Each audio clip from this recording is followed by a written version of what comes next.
Welcome once again. Now I am going to explain your first flights chapter number 2, Nelson Mandela Long Walk to Freedom. At first, I am giving you the introduction of this lesson. Nelson Mandela was a very famous personality. He belonged to South Africa. Long Walk to Freedom is the name of the autobiography of Nelson Mandela. Now, what is the meaning of autobiography? The life story of a person written by the person himself is called an autobiography. Nelson Mandela ने अपनी life story एक book में लिखी जिसका नाम था long walk to freedom and this lesson is an extract from this book. Nelson Mandela belonged to the Tambo royal family. He went to become the first president of South Africa. He was the first elected president of South Africa in the year 1994. Now I want to tell you about the apartheid system. So apartheid is a political system that separates people according to their race. Apartheid means racial discrimination on the basis of the color of the skin. Skin के colour पर it means white skin versus black skin. White colour की skin के लोग black colour की skin वाले लोगों पर rule करते थे क्योंकि ब्लैक कलर की स्किन के लोगों को कुछ रेस्ट्रिक्टेड जगह पर जाने की परमिशन नहीं थी. उन्हें पॉलिटिकल पोजीशन नहीं दी जाती थी. उन्हें बहुत ही ज़्यादा ऑप्रेस किया जाता था because their skin was black in colour. This system was called apartheid. It means the system of racial discrimination on the basis of the color of the. After 300 years of British rule, South Africa became a democratic nation in 1994. Nelson Mandela became the first black president of the country. He was sworn on 10th May 1994. In South Africa, 10th of May was an autumn day, literally as well as symbolically. In autumn, trees leaves, old and rotten leaves, and after that new leaves with fresh colors are born. Symbolically, the old and rotten system of apartheid was coming to an end. A new republic based on equality of men, colors and races was taking birth on the 10th of May during the autumn. 10th May को autumn day कहा गया है क्योंकि जिस तरह से पतझड़ के मौसम में सभी पुरानी पत्तियां गिर जाती हैं और उसके बाद नई पत्तियां आती हैं, इसी तरह से जब साउथ अफ्रीका में अपार्थीड की पॉलिसी ख़त्म हुई तो वो सड़ा गला सिस्टम ख़त्म हो गया.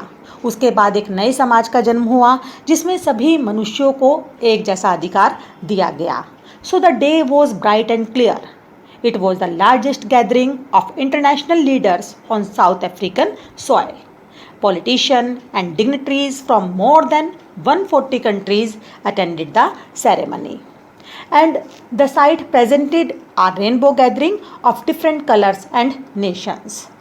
अब नेल्सन मंडेला कहते हैं कि साउथ अफ्रीका के साथ अपार्थीड की पॉलिसी के दौरान सभी देशों ने अपने रिलेशंस ख़त्म कर दिए थे, लेकिन अपार्थीड के एबोलिश होने के बाद सभी देशों ने साउथ अफ्रीका के साथ अपने रिलेशंस बढ़ाए और साउथ अफ्रीका की धरती पर इससे पहले कभी भी इतने वर्ल्ड लीडर्स इकट्ठा नहीं हुए थे. वो उनको रेनबो गैदरिंग कहकर बुलाते हैं. क्यों? क्योंकि उसमें अलग अलग स्किन और कलर के सभी लोग प्रेजेंट थे. First of all, Mr. De Klerk was sworn in as second deputy president. Then Thabo Mbeki was sworn in as the first deputy president. Thereafter, it was the turn of Nelson Mandela. He was sworn in as the first black president of South Africa and his daughter Jinani was also with him. Nelson Mandela से पहले first and second deputy presidents ने oath ली. Confer means to give, liberty means freedom. South Africa में लोगों को जो नई आज़ादी मिली, freedom from the racial discrimination of apartheid. Mandela कहते हैं कि सारी दुनिया चाहेगी कि यह आज़ादी जैसी है वैसी ही बनी रहे. So the presence of all people confer glory and hope to the newborn society. Mandela कहते हैं कि साउथ अफ्रीका में जो रेशियल डिस्क्रिमिनेशन का ह्यूमन डिजास्टर था वो काफ़ी देर चला. The blacks were considered as outlaws. Outlaws refer to those countries which had severe diplomatic relations with South Africa due to the practice of apartheid.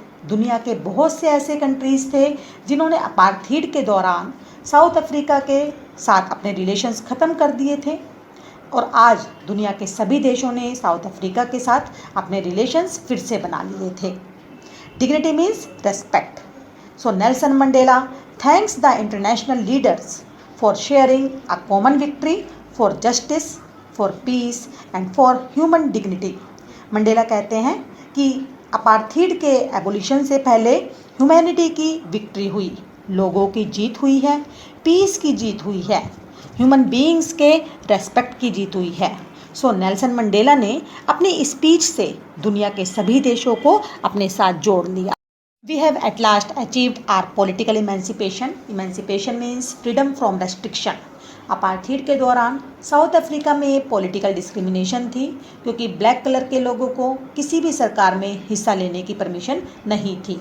अब आज़ादी मिलने के बाद वो रेस्ट्रिक्शन ख़त्म हो चुकी थी. South Africa and the blacks have achieved there political emancipation. Mandela pledges to liberate all his people from the bondage of poverty, wants, sufferings, gender and other discrimination. Now oppression means किसी को exploit करना, परेशान करना. Deprivation means state of not having one's rightful benefits. किसी को किसी के अधिकारों से वंचित करना. Discrimination means being treated differently. लोगों में भेदभाव करना. So now Nelson Mandela says, South Africa will never experience the oppression of one by another. He wishes the reason of freedom will never die in South Africa. Nelson Mandela ने शपथ ली कि अब उनके देश में ना तो पावर्टी होगी, ना किसी को किसी के अधिकार से वंचित किया जाएगा, ना कोई दुखी होगा, ना जेंडर या किसी अन्य रीज़न की वजह से लोगों में भेदभाव किया जाए.